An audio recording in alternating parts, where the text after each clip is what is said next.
pregnant woman of Indian American descent line up in American hospitals for C-section delivery, and some of them are heard to be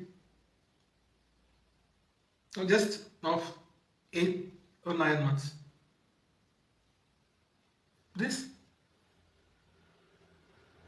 comes after the new American president signing an executive order restricting the right for citizenship by naturalization.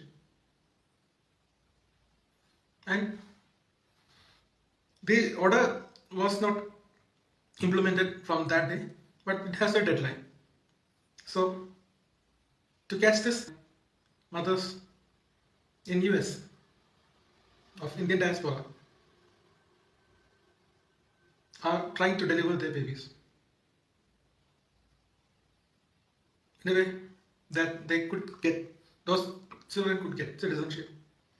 The US court was heard to have imposed a stay for 14 days upon this decision, this executive order preventing citizenship by naturalization.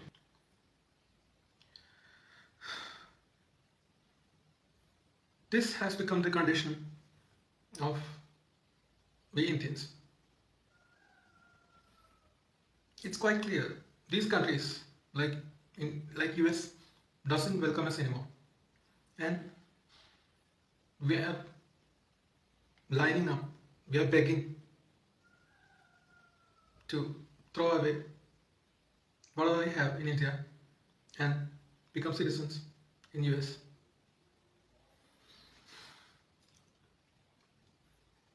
In January 20, Donald Trump has sworn in as the incumbent US president. Before that itself, he has made a lot of infamous responses. He have said he will rename the Gulf of Mexico. It was actually a threat against the sovereignty of Mexican government. They mocked Canada by saying they can join US as a US state, Canada an independent nation. And what else? Recently, BRICS countries, including India, was to release a new BRICS currency, R5, so that US dollar will not have monopoly over our economy. And Donald Trump has issued a threat against BRICS nations that if we take R5 and de-dollarize, they will impose like 200% tariff upon import of goods into our country from US. And he has made many statements like that. After swearing in, he has made a lot of infamous decisions also. One key decision made by Donald Trump is that US is to defund World Health Organization. And let's look at the scenario. During COVID-19 pandemic, the work done by W.H.O could not be very appreciated. And after that emergency time also, there were investigations and medical inquiries needed to be taken against China. But those processes were not undergone properly, and it was quite visible. China refused to cooperate even though the COVID virus emerged in Chinese labs. And WHO was never been criticizing of China, the government, or such actions were not taken properly.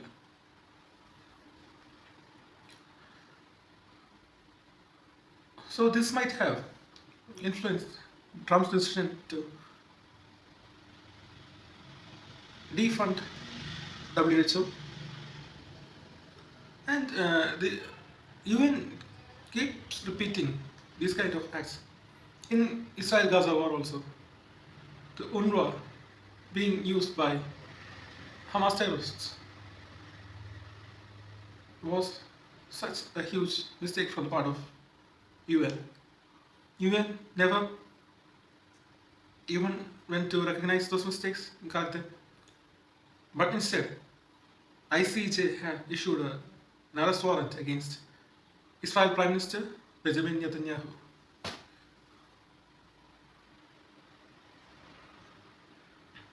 We can't support these actions taken by Donald Trump, of course, in such a radical fashion. Because one thing here to be noted is that if WHO has to be made defunct, an alternative institution to take care of global healthcare has to be constituted and be made function. Now it's like the global health situation was put to such a crisis. If an medical emergency, an epidemic like COVID or much dangerous than that emerges in the coming years, the situation will be much worse.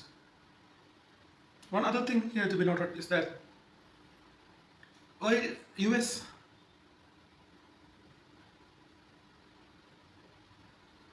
reduce or stop financially supporting an organization like WHO, then China will step in, and their influence or their monopoly upon UN and organizations like WHO will increase. And mind you, here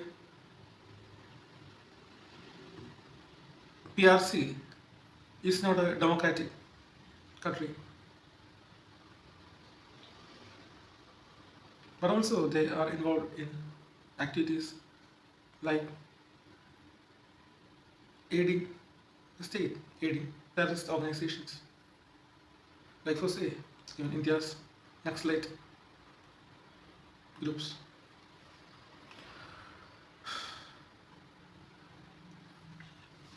Another decision made by Donald Trump was to step out of Paris Climate Accords.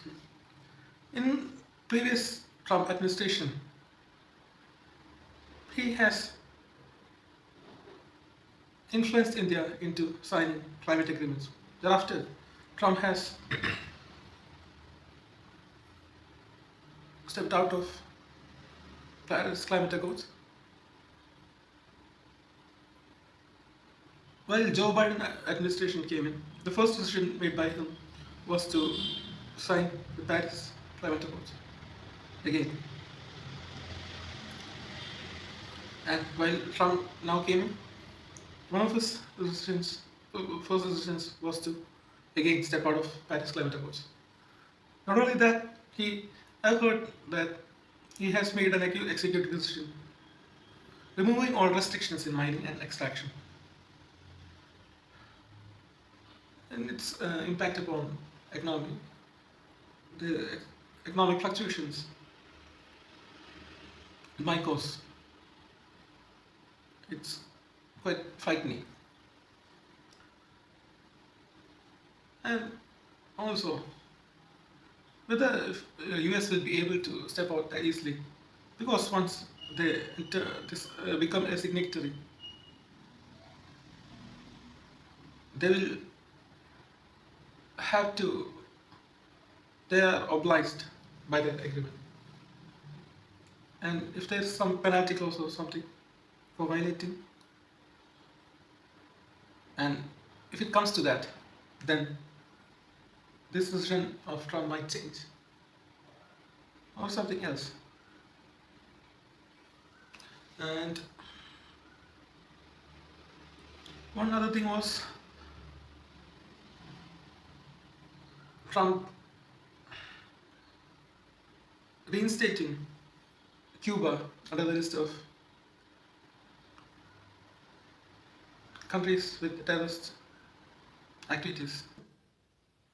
He had decided to pardon like 1,600 criminals, America's anti-nationals, who attacked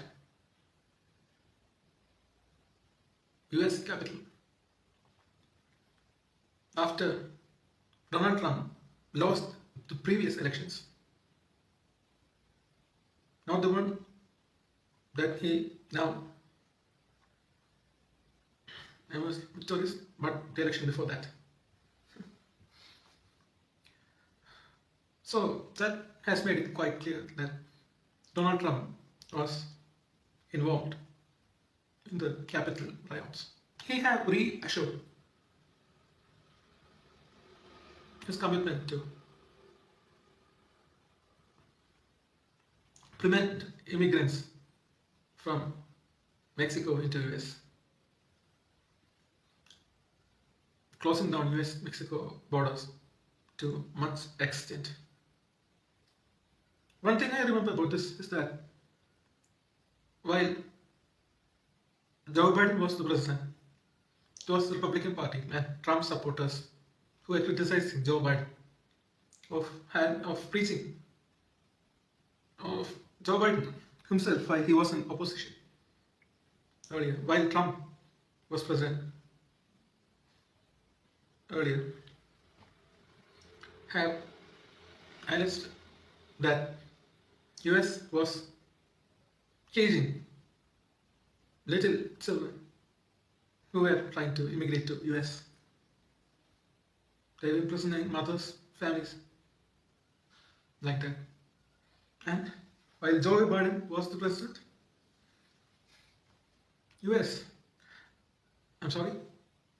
Trump supporters alleged that Joe Biden's government was continuing those practices, imprisoning immigrants from Mexico and such neighboring countries to US. And now Trump continues those practices and is strengthening. Another thing I heard is that he unrecognized the genders other than male or female. He passed an executive order preventing the recognition of genders other than male and female. About this, the matter of gender has to be decided by anthropologists, biologists, experts in the area. But passing an executive order like that with such an immediate effect, that is the big question. I've heard like more than 19 lakh Americans recognize themselves as belonging to genders of LGBTQ community.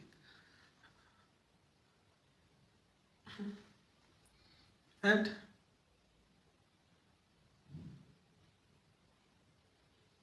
leaving those citizens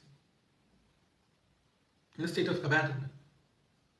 That is so sad.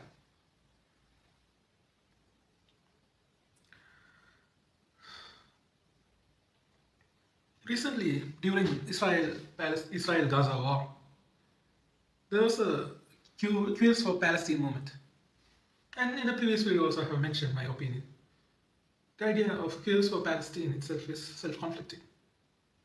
Most of the organizations who have gained more public support in areas claimed by Palestine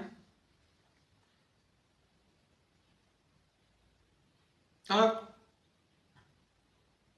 wanting to build governments based on orthodox religious ideas, which are against genders other than male or female. They are misogynistic, and also they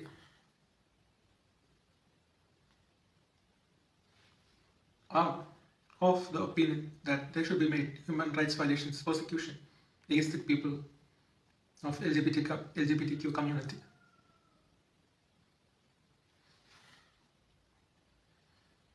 And instead of identifying this problem,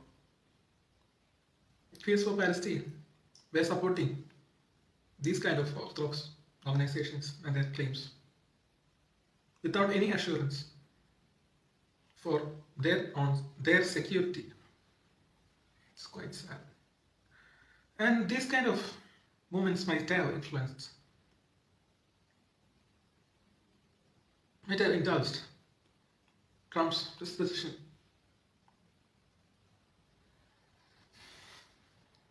One other thing I have heard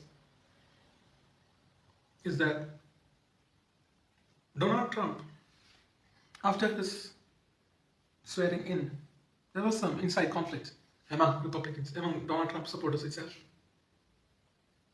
The people against Donald Trump's absolute supporters, that's MAGA, they identify as MAGA supporters.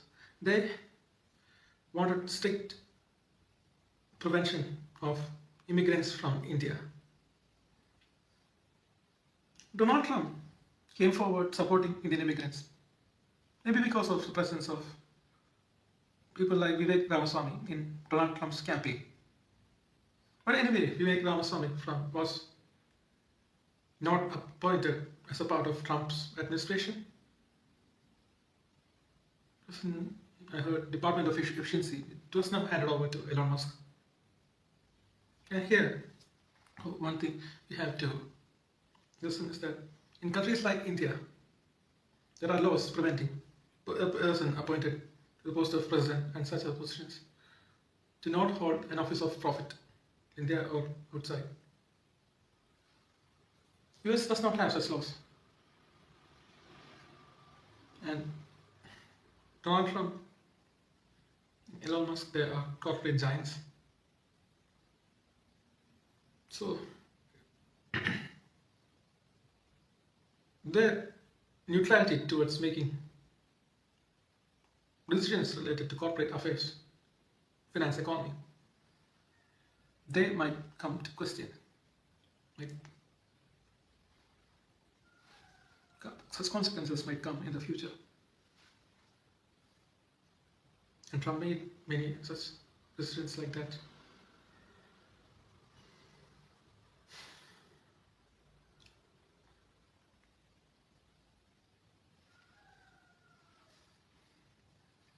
Anyway, among them, the most shocking is Indian diaspora's response to Trump's move to prevent naturalized citizenship in US.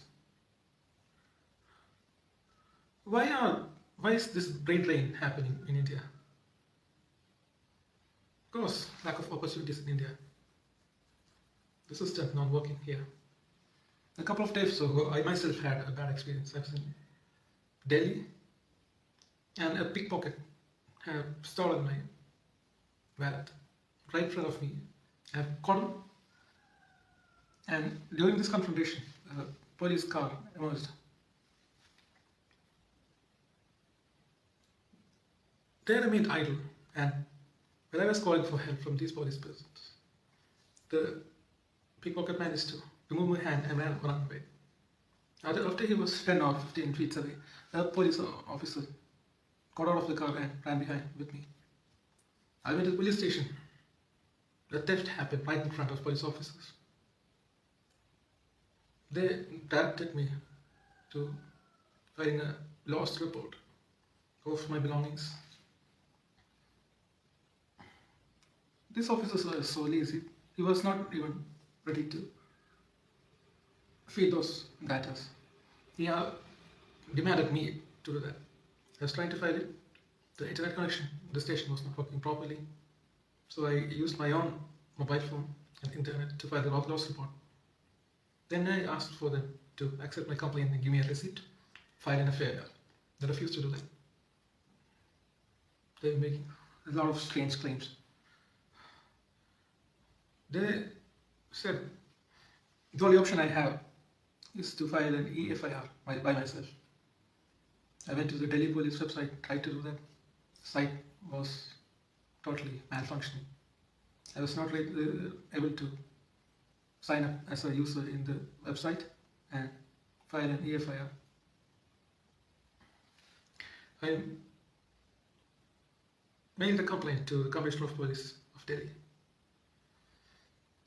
They gave me a response mail and to see what happens next. See, this is the condition of law and order in India. Then how can we blame the people who are trying to leave India? I love my country. Their sovereignty, integrity, law and order is of utmost concern for me. It's more important for me too. But if any of these people who want to immigrate to these developed nations ask, how can you say you are not living in a failed state? How am I to respond to that? Even a crime like theft is not being prevented by police. They are not taking any actions.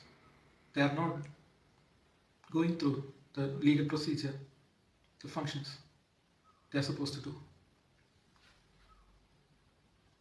I'm quite worried about the future of the country.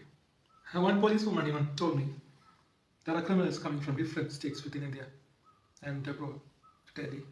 It's not possible to catch. The policewoman was saying that. Like 30% income tax is charged upon our citizens. GST for each payment I make, whether I buy a food from a restaurant or it's all huge. Fuel is being charged like 200% tax. What am I getting in return from the government? They can't even take an action against a single crime happening to me.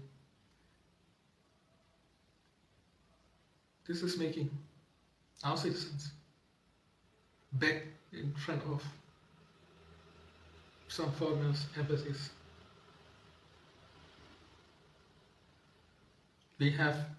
Our people have lost all moral self-respect as an Indian. This can't be allowed to keep happening.